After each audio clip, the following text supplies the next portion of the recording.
আগের পার্টে তো তোমরা দেখেইছিলে যে আমরা বার্থডে বাড়িতে গেছিলাম আর ওখানে গিয়ে কী কী খেলাম সেটাই আজকে আমি তোমাদের সাথে শেয়ার করব।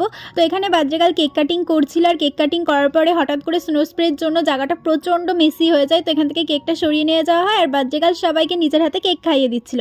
তো ও কেক খাওয়াতে থাকুক, ততক্ষণে তোমরা আমার চ্যানেলটিকে কিন্তু অবশ্যই সাবস্ক্রাইব করে দাও এরকম আরও নতুন নতুন মিনি ব্লগ দেখার জন্য। এরপর আমার এই পুচকুটার সাথে দেখা হয়, প্রচণ্ড কিউট ছিল, মানে বাচ্চাটা আমি বলে বোঝাতে পারবো না ওকে কতটা কিউট লাগছিল। ওকে বলছি তোমার একটা ছবি তুলবে, বলছে না তুমি বার্থডেকালের ছবি তুলো। তাও আমি ওর একটু ছোট্ট ভিডিও করে রাখলাম। এরপরে আমরা খেতে বসে যাই, অনেকটাই রাত হয়ে গেছিলো। প্রথমেই থালা গ্লাস দিয়ে দিয়েছিল আর এরপরে ছিল কেক, বার্থডে বলে কথা কেকটা তো থাকবেই। আর তারপরে চলে আসলো বিরিয়ানি। বিরিয়ানিটা যা হয়েছিল না সত্যিই খুব ভালো লাগছিল খেতে। আর শীতের সন্ধ্যা এরকম গরম গরম বিরিয়ানি খেতে সবারই ভালো লাগে। সাথে ছিল বিরিয়ানির লেগ পিসটা আর তারপরে ছিল চিকেন কষা। চিকেন কষাটাও বেশ ভালো হয়েছিল। তোমাদের কার কার বিরিয়ানি খেতে ভালো লাগে আর কার কার ফ্রাইড রাইস খেতে ভালো লাগে সেটা কিন্তু আমাকে জানাতে ভুলো না, অবশ্যই কমেন্ট করে জানিও। আর এরকম ভিডিও দেখার জন্য চ্যানেলটিকে সাবস্ক্রাইব করো।